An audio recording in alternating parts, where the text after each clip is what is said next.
Hi అండి, welcome to Anitha foods. ఈరోజు నేను వెజ్ మంచూరియా చేస్తున్నాను. దీనికోసం ముందుగా బంగాళదుంప, క్యారెట్, క్యాబేజీ ఇవి తొక్క తీసేసుకుని ఇవన్నీ కూడా ఇలాగ సన్నగా తురుముకోవాలి. ఇప్పుడు ఒక 2 పచ్చిమిర్చి కూడా తురుముకొని కొద్దిగా ఉప్పు వేసేసుకుని అంతా కలిసేలాగా కలిపేసుకుని దీనిలో ఉన్న వాటర్ని ఇలా పిండుకుని పక్కన పెట్టుకోవాలి.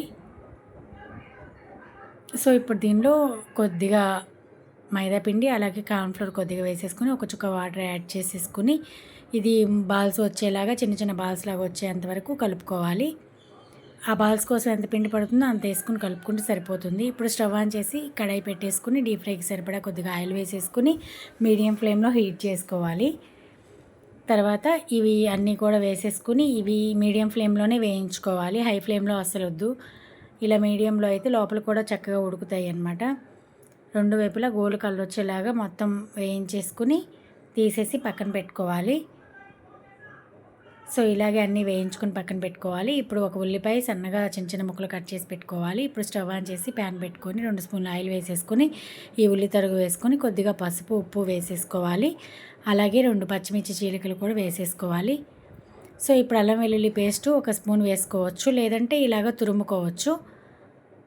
ఒక 5 మినిట్స్ మీడియం ఫ్లేమ్లో పెట్టుకుని వేపుకున్న తర్వాత కొద్దిగా సోయా సాసు, చిల్లీ సాసు అలాగే టమాటా సాస్ కూడా వేసేసుకుని కొద్దిగా ఉప్పు చెక్ చేసుకుని వేసుకోవాలి. అలాగే కొద్దిగా మసాలా పౌడర్ కావాలంటే వేసుకోవచ్చు, లేకపోతే స్కిప్ చేసుకోవచ్చు.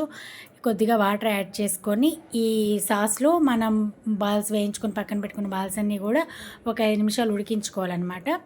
ఇప్పుడు ఉప్పు కారం అవి చెక్ చేసుకోవచ్చు, సరిపోతే వేసుకోవచ్చు. సో ఒక 5 నిమిషాలు సాస్లోనే వేయించుకుని తీసి సర్వ్ చేసుకోవడమే. ఇప్పుడు ఇందాక మనం పిండేసుకున్న వాటర్ వేస్ట్ చేయడం ఎందుకని దాంతో నేను సూప్ ప్రిపేర్ చేస్తున్నాను. సో ఇప్పుడు అది ఒక హాఫ్ కప్ అయింది. ఆ హాఫ్ కప్లో ఇంకో కప్పు వాటర్ యాడ్ చేసేసుకుని స్టవ్ ఆన్ చేసి స్టవ్ మీద గిన్నె పెట్టేసుకుని ఈ వాటర్ వేడెక్కిన తర్వాత దీనిలో కొద్దిగా క్యాబేజీ, క్యారెట్, బీన్స్ ముక్కలుగా కట్ చేసి వేసేసుకుంటున్నాను. ఇవంతా బాగా మరిగిన తర్వాత ఒక 2 స్పూన్లు కార్న్‌ఫ్లోర్ కొద్దిగా వాటర్ వేసుకుని ఉండలు లేకుండా కలుపుకొని ఈ వాటర్ కూడా దానిలో యాడ్ చేసుకుంటున్నాను. ఇవి ఉడికేటప్పుడే కొద్దిగా ఉప్పు వేసేసుకుంటే సరిపోతుంది సరిపడా. ఇప్పుడు ఎగ్ అయితే కావాలంటే వేసుకోవచ్చు, లేకపోతే స్కిప్ చేసుకోవచ్చు.